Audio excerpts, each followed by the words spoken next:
بسم اللہ الرحمن الرحیم الحمدللہ رب العالمین والصلاة والسلام علی سید المرسلین اما بعد۔ بسم اللہ الرحمن الرحیم۔ اپنے کل کے پروگرام میں ہم نے سورہ اخلاص کی پہلی آیت کی تفسیر، جیسا کہ حضرت علامہ اقبال رحمۃ اللہ علیہ نے حضرت ابوبکر صدیق رضی اللہ تعالیٰ عنہ سے سیکھی، وہ بیان کی تھی، اور اس کا لب لباس یہ تھا کہ جس طریقے سے اللہ کریم کی ذات وحدہ لا شریک ہے، ایک ہے، اس کا کوئی ساتھی نہیں، کوئی عبادت کے لائق نہیں، اسی طریقے سے مسلمان من حیث القوم ایک جسم کی طرح ہے۔ ان کے اندر جب تفرقہ ہوگا، جب جھگڑے ہوں گے، جب ان کی شناخت علیحدہ ہوگی، تو پھر وہ توحید کے صحیح علم بردار نہیں ہو سکتے۔ مسلمانوں کو چاہیے کہ وہ اتفاق، یکجہتی، اخوت، بھائی چارے کا عملی نمونہ بنے، اور جس طریقے سے اللہ کریم کی توحید لازوال ہے، لا شک ہے، اس طرح وہ لا شریک ہے، اس طرح امت محمد صلی اللہ علیہ وسلم بھی واحد امت ہے، جن کے اندر کوئی تفرقہ نہیں ہے، وہ ایک قوم سے تعلق رکھتے ہیں، خواہ وہ دنیا کے کسی حصے میں۔ آج انشاءاللہ العزیز ہم اس مبارک سورہ کی دوسری آیت کی تفسیر پڑھیں گے، یعنی اللہ الصمد، اللہ بے نیاز ہے۔ اگر تو نے خدائے بے نیاز سے دل وابستہ کر لیا ہے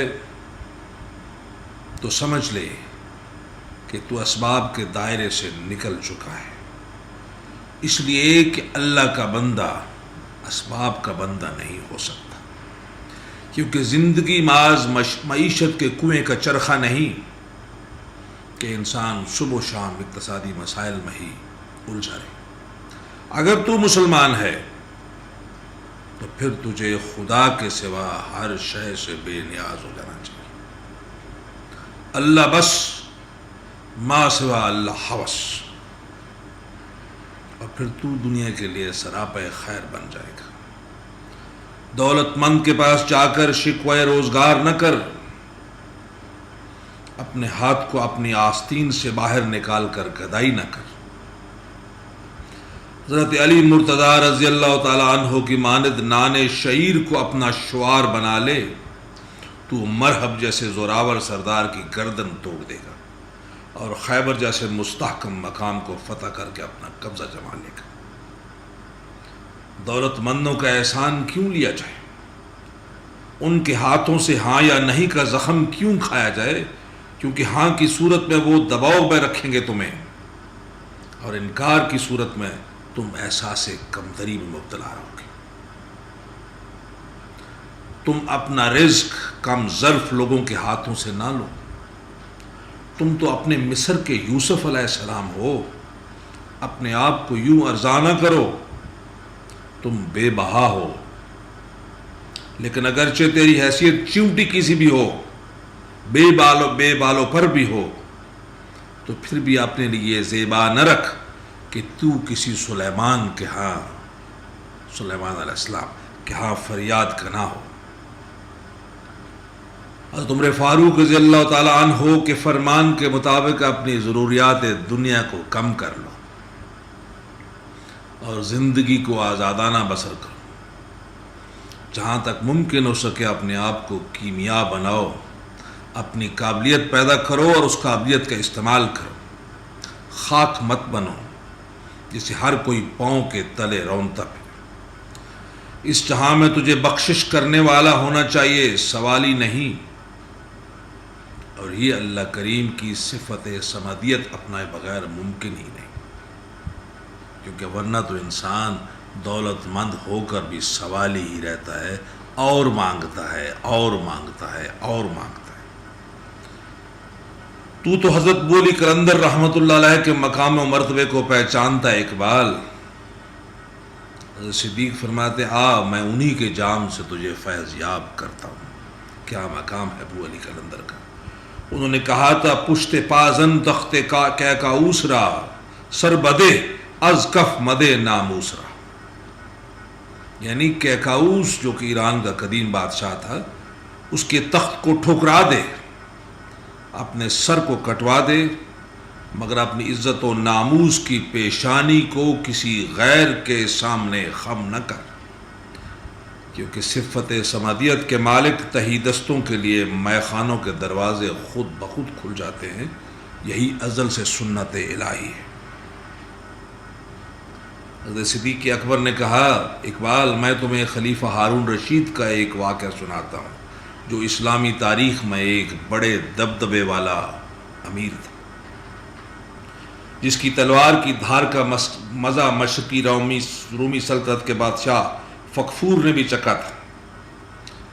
ہارون رشید نے مسجد نبوی کے امام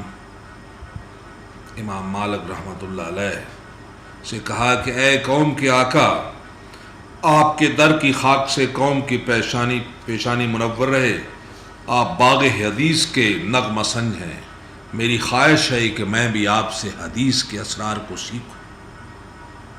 لال یعنی ہیرا کب تک ملک یمن کے پردوں میں پنہا رہے گا؟ آئیے دارالخلافت بغداد میں قیام فرمائیے۔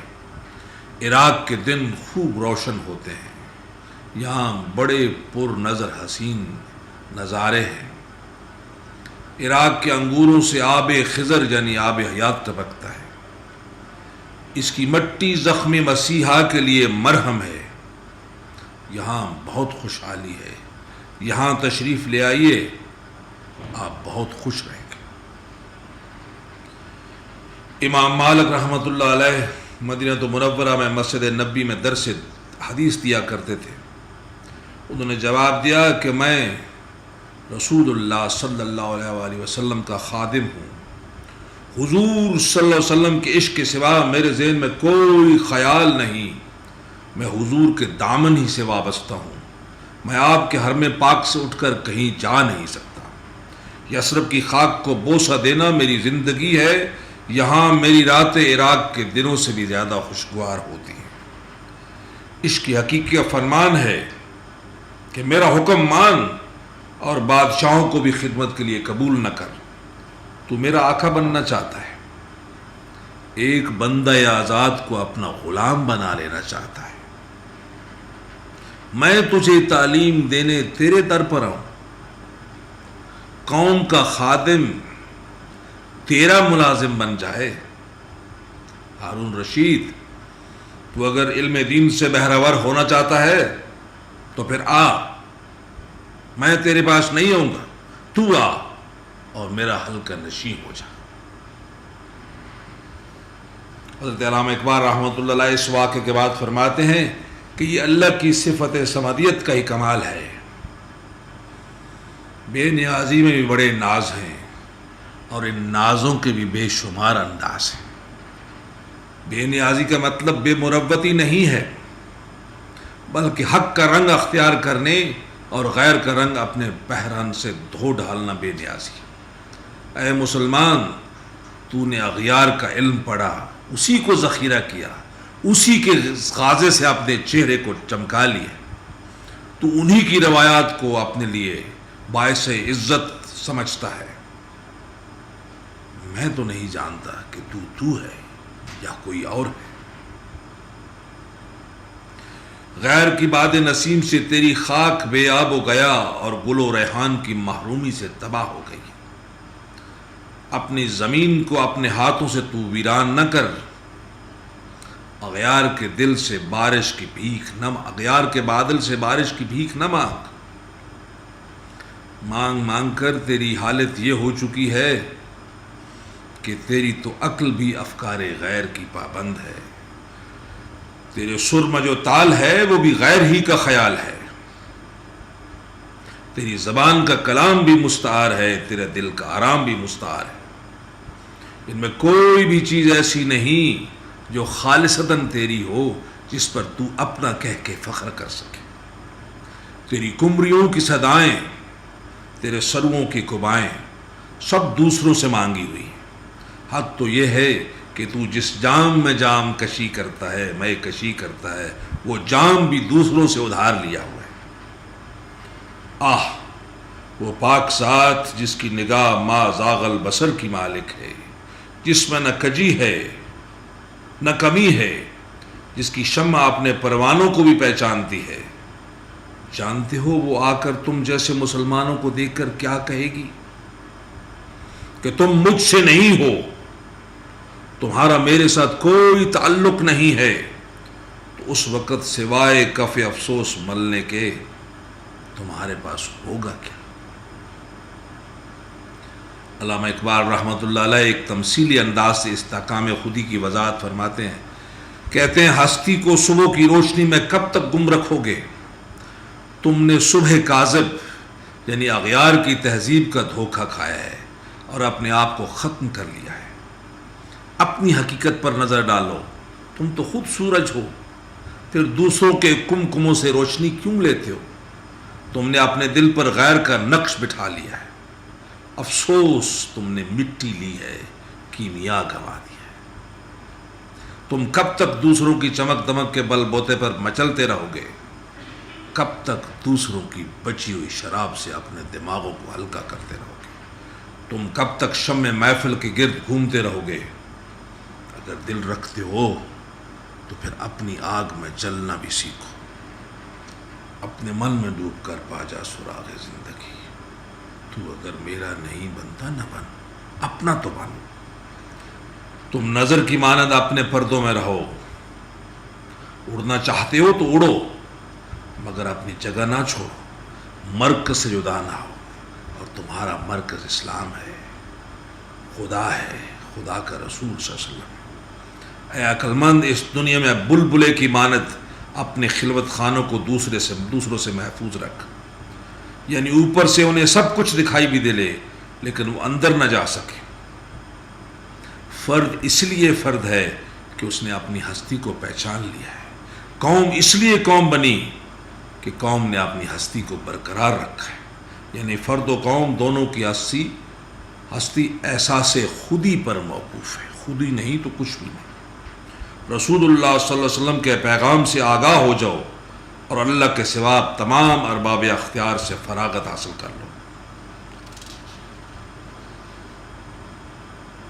اور یہی اللہ الصمد کی تفسیر ہے. سب سے کٹ کے اللہ کا ہو جاؤ. سب کچھ اللہ اور اللہ کے رسول پہ چھوڑ دو. یہ دنیا تمہارے پیچھے پیچھے بھاگے گی. یہ دنیا تمہاری ہو جائے گی. انشاءاللہ اگلے پروگرام میں ہم تیسری آیت کی تفسیر پڑھیں گے. وما علینا الا البلاغ. صدق اللہ العظیم.